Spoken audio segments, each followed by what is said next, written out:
গীতা শাস্ত্রমিদং পুণ্যম য পঠেত প্রযতঃ পুমান বিষ্ণু পদম আপনতি ভয় শোকাদি বর্জিত। ভয় শোক থেকে মুক্ত হতে গীতা পাঠ করুন। আজকের আলোচনা চতুর্থ শ্লোক। ন কর্মাণম অনারম্ভ্যান নৈষ্কর্মম পুরুষ অশ্নুতে ন চ সন্ন্যাসনাদেব সিদ্ধিম সমাধিগচ্ছতি। ন কর্মণাম অনারম্ভ্যান নৈষ্কর্মম পুরুষম অশ্নুতে ন চ সন্ন্যাসনাদেব সিদ্ধিম সমাধিগচ্ছতি। অনুবাদ: কেবল কর্মের অনুষ্ঠান না করার মাধ্যমে কর্মফল থেকে মুক্ত হওয়া যায় না, আবার কেবল কর্ম ত্যাগের মাধ্যমে সিদ্ধি লাভ করা যায় না।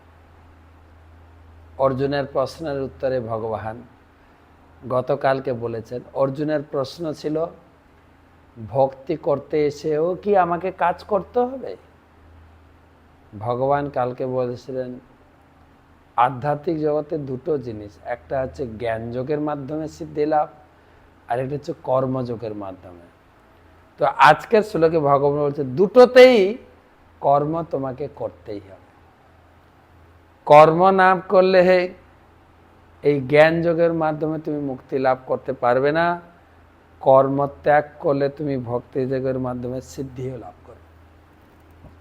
সর্ব অবস্থাতেই তোমাকে কর্ম করতেই হবে।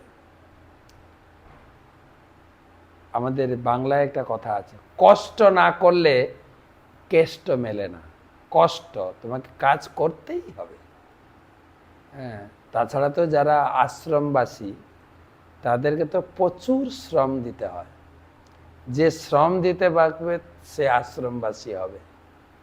তাই প্রতিটা ক্ষেত্রে তুমি জ্ঞান যোগের অনুশীলন করলেও তোমাকে বসে পড়তে হবে, লিখতে হবে, পরীক্ষা দিতে হবে। আর ভক্তি করতে গেলে তো তোমাকে ভগবানের সেবায় যুক্ত হতে হবে। ভগবানের জন্য বাজার করতে হবে, ভগবানের জন্য রান্না করতে হবে, ভগবানের জন্য শৃঙ্গার করতে হবে। প্রতিটি ক্ষেত্রে কর্ম তোমাকে করতেই হবে।